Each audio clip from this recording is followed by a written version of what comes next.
Hello and welcome to our second webinar for the Microsoft Project Streamlined course. Again, I want to thank you for choosing this course, and I hope you find the Streamlined course not only informative but enjoyable.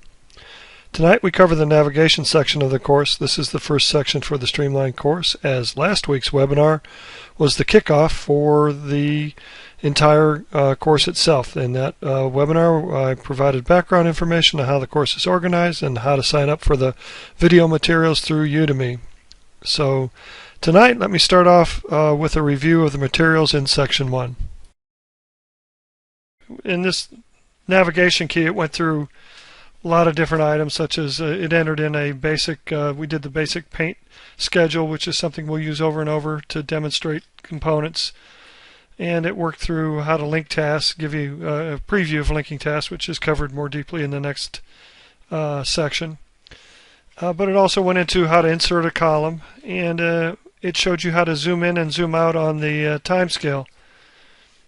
And it showed you also in that first section on how to set the timescale. So to begin this webinar on navigation, I'd like to start off with some quick tips. Quick tips are little tidbits of information and insights into how Microsoft Project works, and they are associated with the current lecture section. So tonight the quick tips will be on navigation. So what I want to give you here is there's a tip. If you would like your time scale to start on a Monday instead of Sunday, there's a way to do that.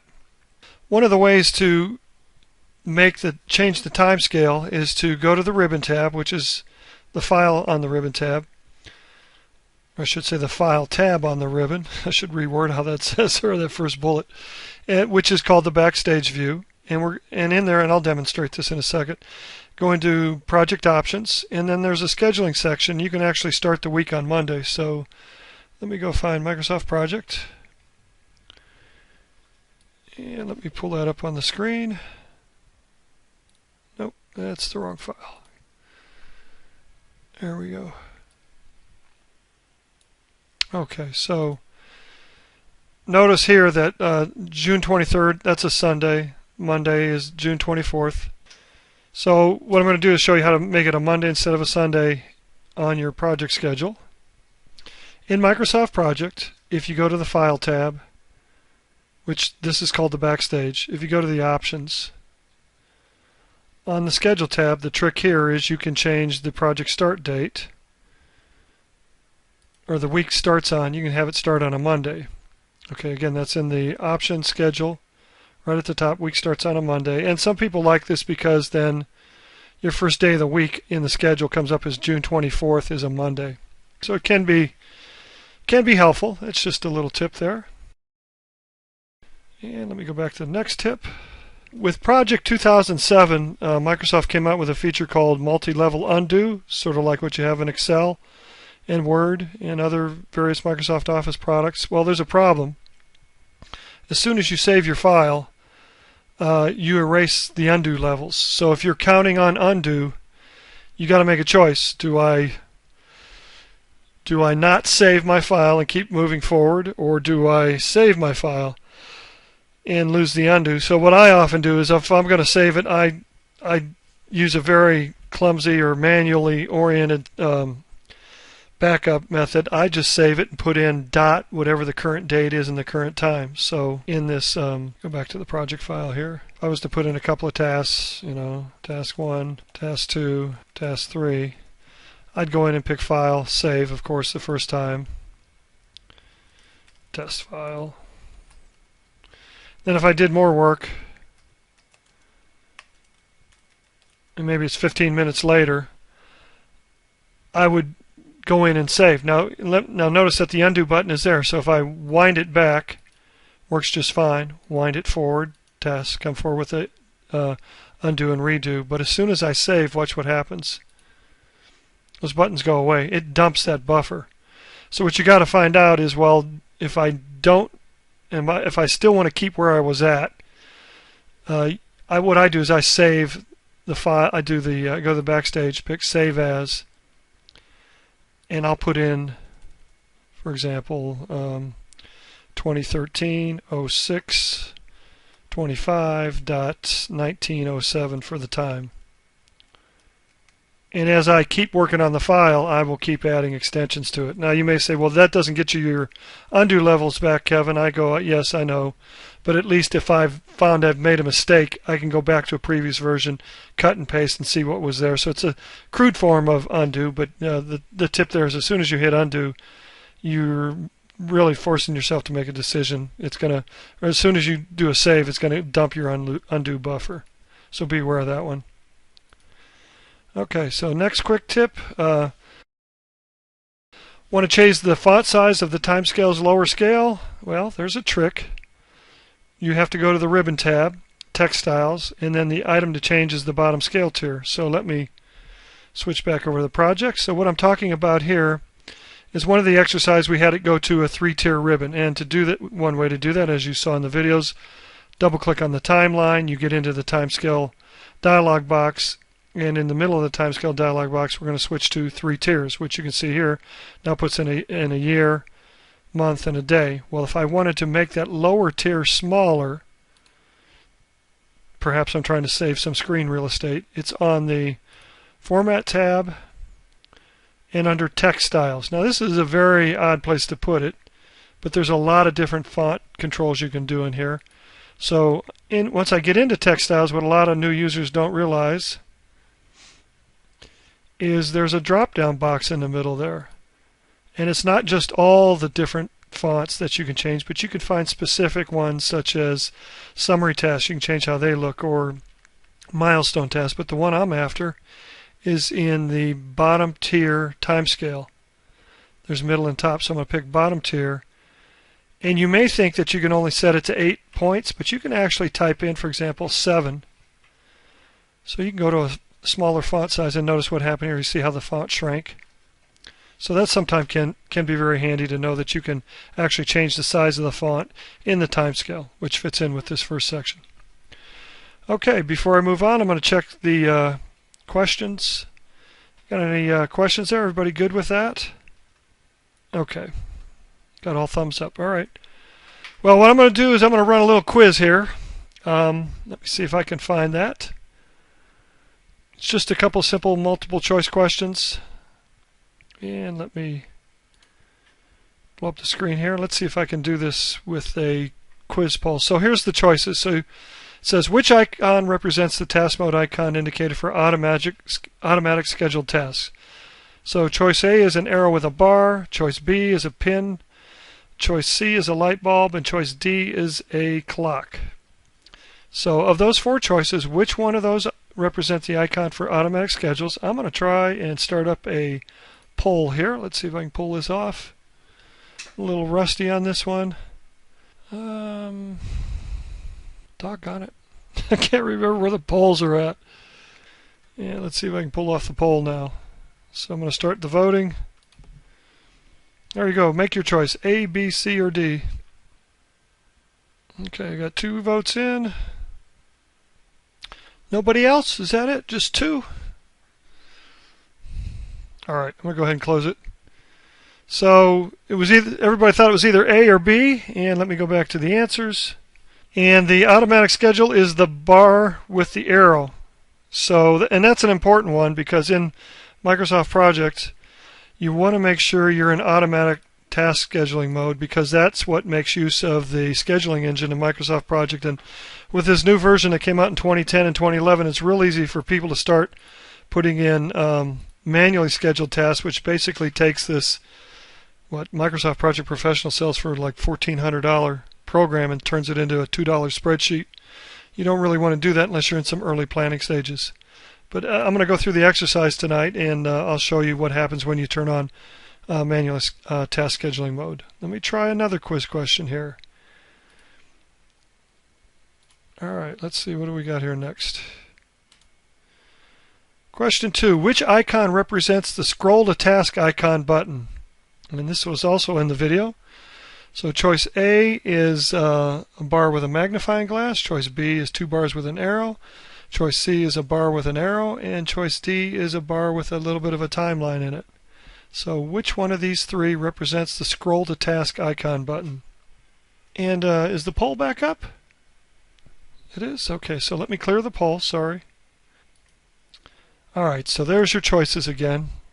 Now I'm going to bring up the poll. Move it a little bit more. There, that helped. There we go. Okay, so you can see the choices to the right, so go ahead and submit your vote. Which one is the scroll to task icon? A, B, C, or D? Alright, so far I've only got one vote there for option D. You guys giving up on me out there? Okay, so the correct answer is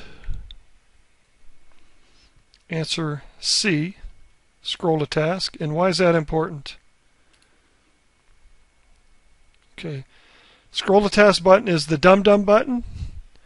It's used to move the scroll bar into position whenever your screen grows very large. It's an important button to remember. In the video, it actually went through what the dum-dum button looks like. Let me bring up Microsoft Project now. And suppose these tasks were, I'm going to increase their durations. Go with weeks.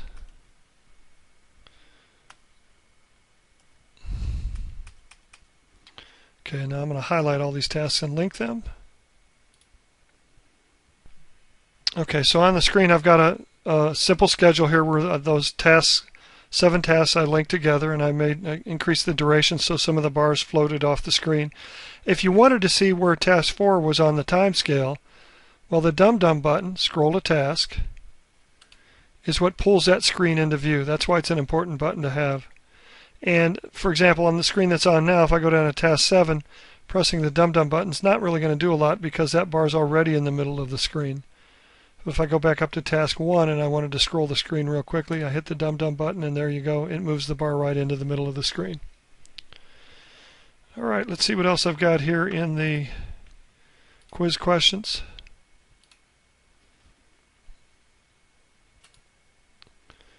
Okay, last one is which timescale label option gave you the number of days for the lower tier? Now, I don't believe I had this in the example set, but if you were to format the lower tier, I don't know if any of you had a chance to explore around, do you know which timescale label you could get to number the days? In other words, instead of having Monday, Tuesday, Wednesday, Thursday, Friday appearing on the third tier, do you know which one of these options might give you day 1, day 2, day 3? Well, you probably don't know because you didn't get a chance to do this exercise, so I'm going to show you in Microsoft Project itself. So in here you can see on the bottom time scale you have Monday, Tuesday, Wednesday, Thursday, Friday. Suppose you wanted to say July 1, 2, 3, 4 or July 28th, 29th, 30th. Well, it's actually pretty easy to do. You double click on the time scale. I'm going to go into the bottom tier, and now under label my choices are numerous choices, but one that often gets overlooked is to just put the number of days for the month. Now it's not a number of days from the start or number of days from the end, it's actually just 1, 2, dot, dot, dot. And you can see there what it does. It puts in the day, the actual calendar day on that lower scale. That can be often very helpful.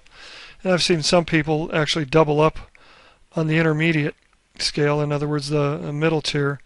They change that also to days, but make it also, they go day of the week.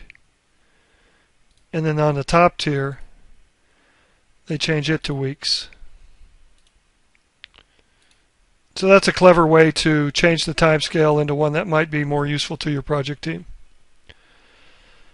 All right.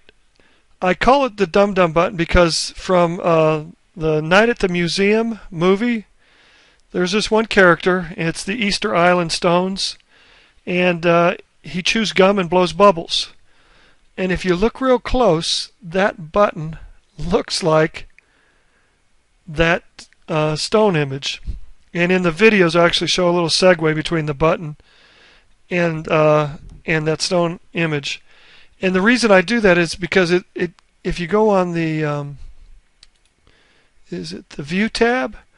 The View tab has a lot of buttons that look similar to the what I call the dum-dum button, which is the go to zoom to task button or go to task button. But they're not the same thing. They don't do the same thing. And the reason that's important is this zoom scroll to task button is really important when you're moving around a very large Gantt chart. It's something that will move the Gantt chart bars right into view quickly. Okay, where is the scroll to task button? Okay, again, I'm going to bring up Microsoft Project on the screen. So there's the task ribbon tab, resource, project, view, format.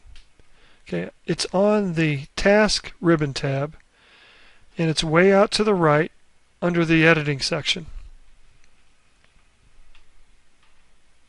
Okay, you got it. All right.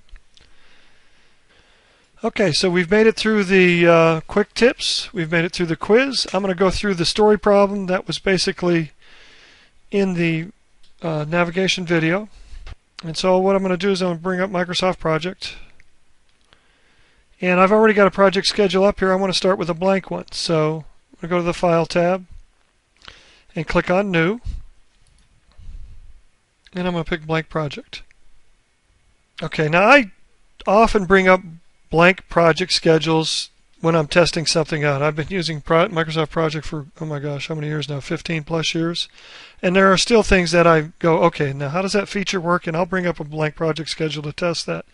So a tip here is you can add the new project button to your quick access toolbar and make that easier to get to. So up on the top of the screen is this thing called a quick access toolbar. If I hit the drop down chevron, it gives me a bunch of options. And if the new button's actually there, so I could click it and add it to my toolbar there, but I'm gonna be a little bit fancier. I'm gonna go down to the More Commands option. And in the More Commands option, it looks pretty overwhelming, but it shows basically the quick access toolbar over here because I've clicked it in the tab section of the project options. And I'm not just going to look through popular commands. I want it to show me all the commands.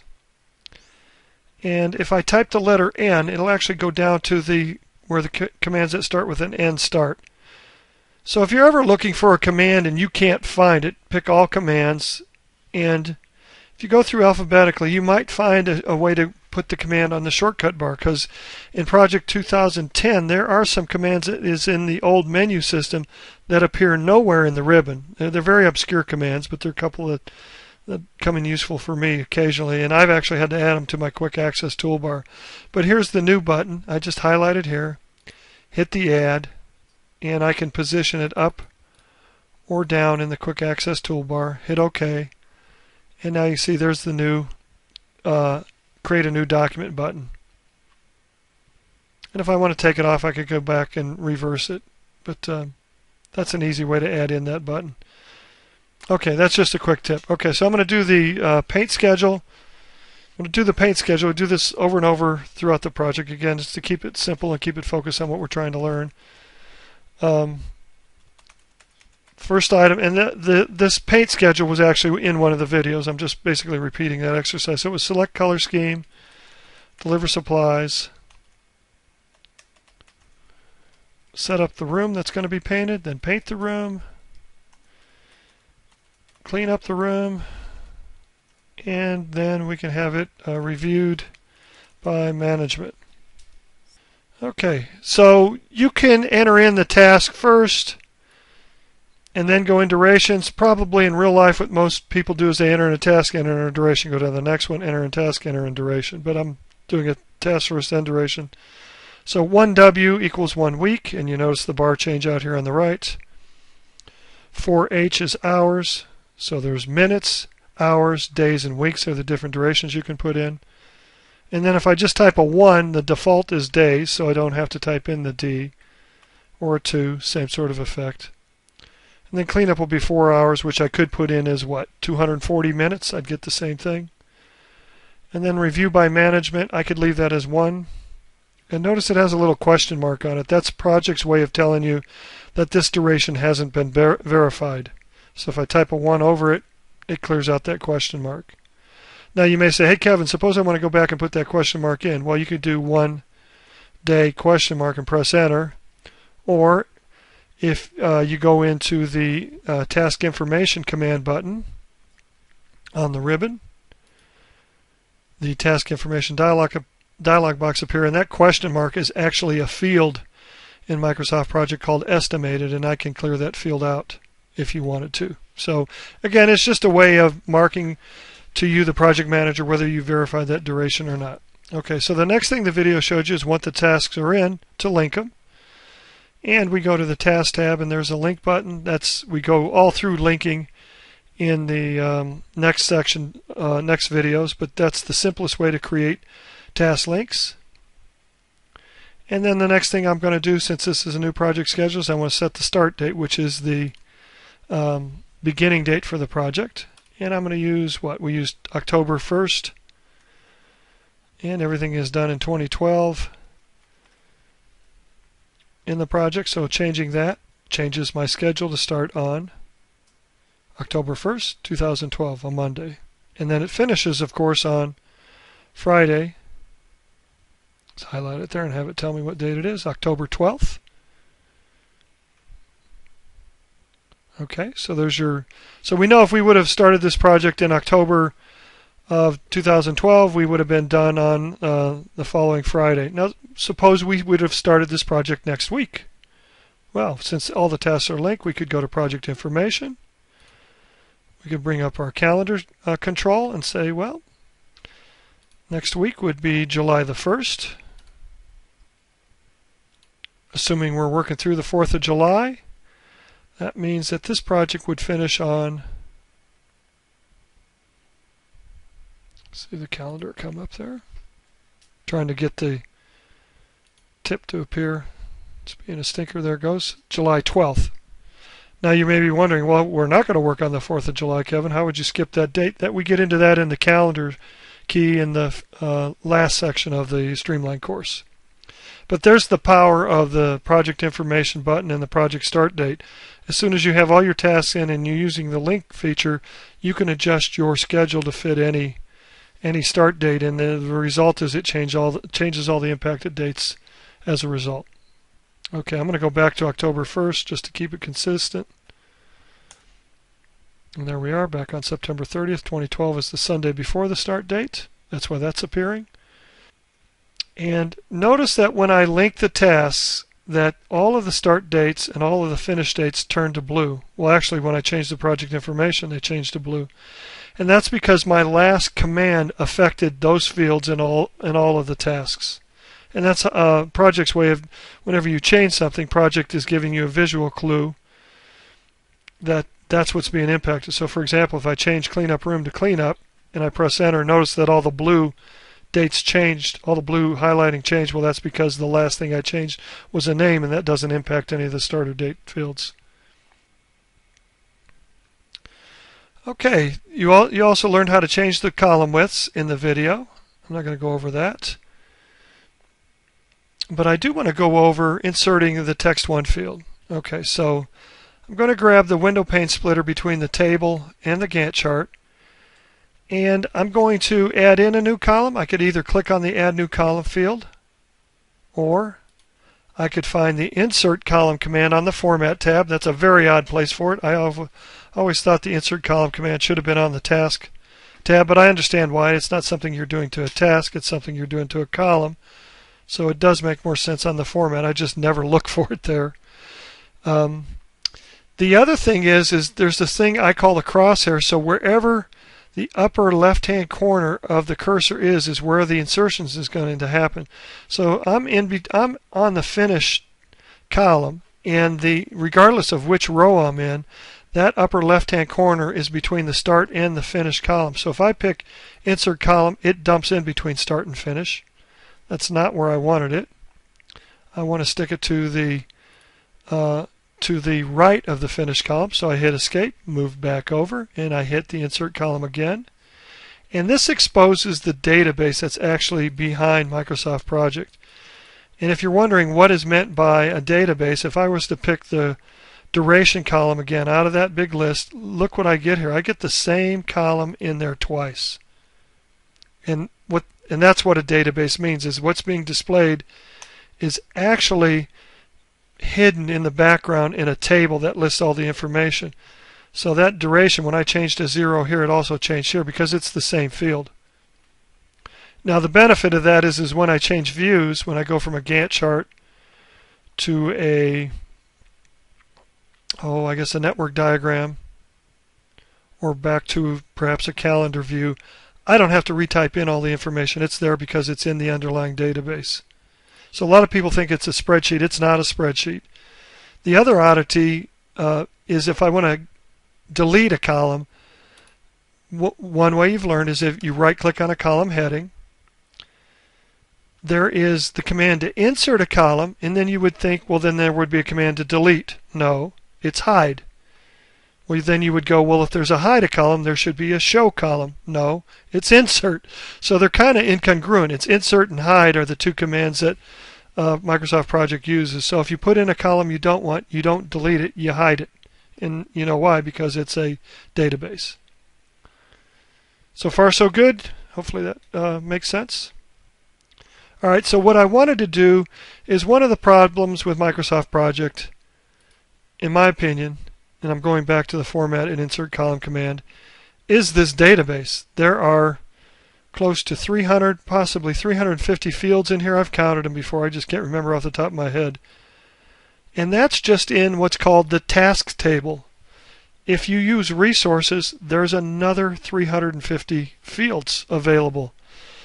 So you can imagine right there, well, if there's 300 fields and I add in another function such as a resource feature, it then goes to 600 fields. Well, that should increase the complexity, and that's exactly what's happening in Microsoft Project, and that's when I teach it. I try to get people to avoid the resource feature. Now, I realize there's a lot of organizations and situations where you can't ignore the resource feature.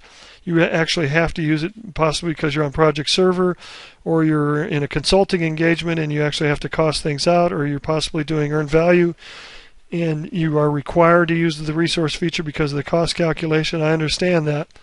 But for the vast number of project managers out there, that's not a level of complexity they need to report on. A lot of times that's in IT, which is the field I'm in for project management. And you can get away with a proxy of using the text1 field. So in the video it goes through what's called user-definable fields. There's 120 of them. The most important ones are these text fields here. There's 30 there. And I always use text1 as a proxy for my resources. That way I don't turn on the resource feature, but I have the all-important need of assigning task ownership to an individual in place. So if somebody called Pat is going to select my color scheme, I enter that in the text1 field. If Chris is working with Pat, maybe Chris is the one that's going to deliver the supplies, and then Pat is going to set up the room. And then maybe I don't know who the painter is, but I know Pat's going to help. And you may go, well, okay, that's interesting. I like how you're doing that. The first thing you'll realize is when you assign something to an individual, that causes a reaction. Peter Drucker, the famous management guru, I remember listening to one of his videos, and he said that in all the years of studying communications, the only thing they've ever been able to verify is that when you assign a task to somebody, they'll want to talk to you, which is an interesting thing, which is why I think project managers end up being good communicators, is because that's what we do with our tasks. We assign them. So when I give Chris the task of delivering supplies, guess what? Chris is going to want to talk to me. What do you mean I got to deliver supplies? What do I got to do? And if you don't believe that bromide from Drucker, if you've got kids or family members, assign them a task. They're going to want to talk to you. So that's the power of the text1 field, and it gets the power of being able to assign resources and ownership without turning on the resource feature. Now, the reason I separate it out with a semicolon is I will often put in a role. So, example, Pat is going to be, a helper. Okay, so if I need to add a role to what Pat's going to do, so Pat is in the role here of a designer. Sometimes that's helpful, where they want to know, well, what exactly is Pat doing? And you can then separate with a comma. And then the first name is always an owner. And I try to never use a generic resource like painter unless I have to. And And that's generally how I use the text1 field. Now, the benefit of that is, one of my main reports I use is I just print out the Gantt chart. So if I need to give Pat her list, by default, project comes turned on with the autofilter feature turned on. So if I click that button, I can clear all the checkboxes and just say, okay, Pat's got that task, this one, and this one, and this one. And it will just give me a subset. Notice task 1, 3, 4, and 5 is Pat's tasks. Now if you have a very large schedule, you may not want to go through and click all of these, okay? You can use a filter. Now if you're used to Microsoft Excel, they have a little box up here where you can actually type in the text name and it will find all the checks for you. Well, they're not that sophisticated in Project. In Project, you have to go to the filter command and pick the contains option. And then in here, I'll put in text1 contains, I'll just put in paint. And now I get all the tasks that have just the painter listed, so I don't have to hunt through all the checkboxes. And these printouts these actually work very well for somebody that wants to just see when their tasks are, when they're due, and what they have to do. And then to clear it out, you can just come back and clear the filter from text1. Okay, so the other thing you might want to do is change the name of the text1 field. Now there's different ways to change the names of the column headings. One of the things I try to teach my students is either to double click or right click on something if you want to change it. So right clicking is usually the safest, so I'm going to right click here, and of course a shortcut menu comes up. So I'm not in an actual cell. I didn't right click down in a cell. I right clicked in the column heading itself. It's an important difference, because I'm going to get a different set of commands. And in the column heading, it can be very confusing which one of these is going to change the text1 name. And the one I always look for is the one with the pencil, because in that box it's going to give me access to the title field where I can type in owner, comma, subs. That's one of my common denominators. In other words, the first name is the owner of the task, and if there's a list of other people, they're called subs and they come after. So I'm actually able to change the title of that column. So hopefully that's helpful. All right. Let's see what else I want to cover here. I want to touch on the help system. Something happened in Project 2010 with the help system. It got damaged. Help's a good name for it now. It used to work really well. For example, if I would point at this column heading, notice it says the field name, and then it puts the original field name in parentheses, and it says press F1 for more help. Well, what I used to be able to do when that came up, so I'll highlight like duration, and I'll hit F1 on my keyboard. What used to happen in previous versions, they're starting to fix it. Sometimes it will not return the help information on the field you're working on. So Microsoft is in the background. They must be rewiring the help to pick this stuff up, because probably 6 months ago when I tried this, you didn't get the help. You didn't get the field you were pointing at. Okay. So what I had to tell everybody was to, when you get in here, go into the reference command button in the table of contents, and then pick the available field reference. And then in that you could get into task fields, and then scroll down, and then you could find the duration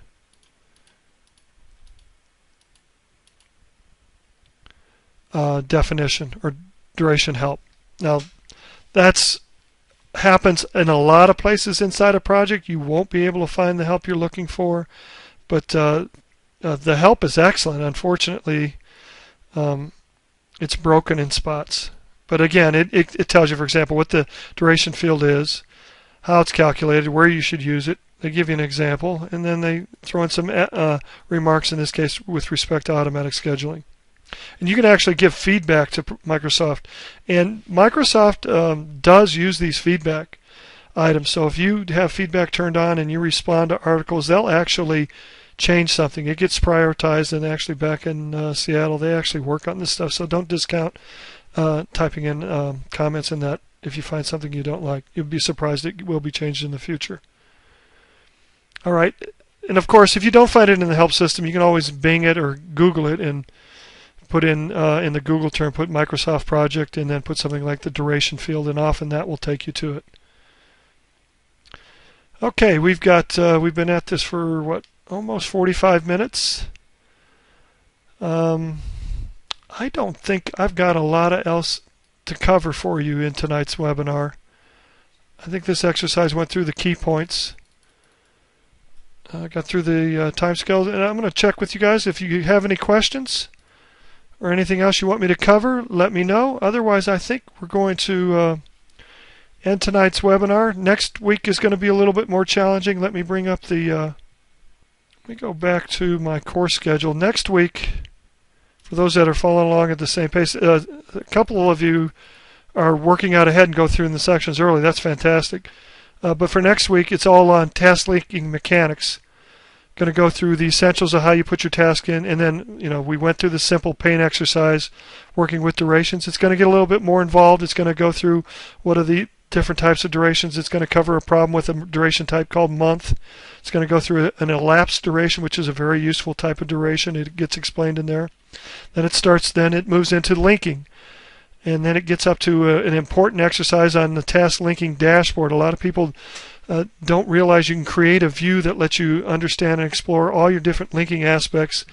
And in those videos, it goes through also a very important feature. I'm going to bring up Microsoft Project here. On the View tab, let's see. I want to go back to Task, the Inspect option. The inspector used to be a macro that was written, oh gosh, I think it was a third-party firm, and Microsoft has actually implemented the task inspector as a view into the scheduling engine of Microsoft Project and the scheduling tool. And it's extremely useful. So that whole video in the split screen dashboard goes into that item and some other subtleties to create this linking dashboard. And it's real important because it helps you understand how to put your schedules together using dynamic scheduling, which is that approach where when you change one date, everything else moves, which is really one of the keys of Microsoft Project. So then the lecture 15 goes through how to use it, and then some of the subtleties of some of the background stuff called auto linking that can impact when you insert or delete tasks into your schedule. So that's the key parts of linking, just the mechanics of it. Some more mechanics involve the lag and lead feature, which is unusual in how Project does it, but it does exactly what you think it would do in a schedule, either move it up or move it back on certain tasks. And then it cuts through the 4 different link types.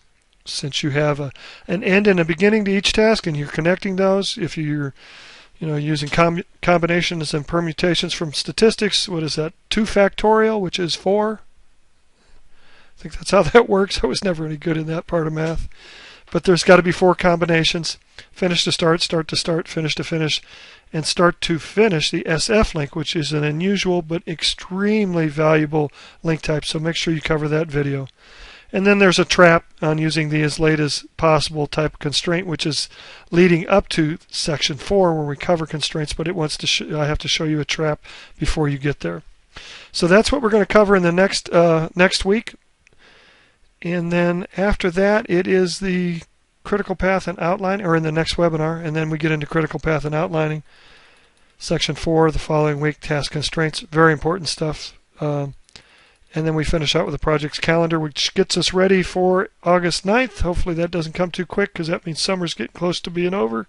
And we go out to the DeVry Tech Lab and do the review and then the simulation. You folks here being on the videos and watching the webinars, you'll be very well prepared for that. Okay, I've got almost 10 till. I'll open it up for any final questions. Oh, videos are great. Good. That's the type of feedback I need. Yeah, playing them on your iPad's great, and running them through your laptop, watching them over and over is a great way to get it. And especially Microsoft Project, it's just a difficult program to understand. It is a great way to learn. It even helps me. I mean, there's a lot of stuff that I have in the videos that it reinforces for me. So, the video approach to learning, you can imagine how that's going to start affecting how our kids learn in school.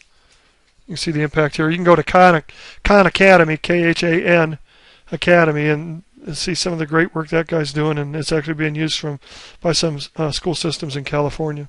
So, anybody else? All right, if you're all good, you can just hit the I'm fine button to clear out your mood, and I'll assume everybody's ready to go. And again, I'll send out the story problem for next week, and possibly a skill set exercise for next week. So if you're all good, I'll see you all next time.